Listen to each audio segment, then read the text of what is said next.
na habang may buhay, may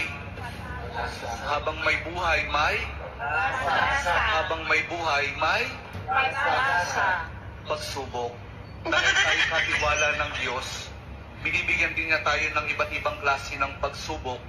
Kaya po doon sa pagsubok na yon, saka pa lang natin mauunawaan na talagang ang ating buhay ay mayroong, habang may buhay mayroong pagsubok. Habang may buhay may pagsubok at bangon.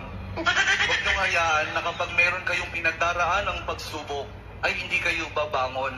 Kailangan meron tayong pagsumikap na pagtsatsagaan natin yung ating mga pagsubok na pinagdaraanan.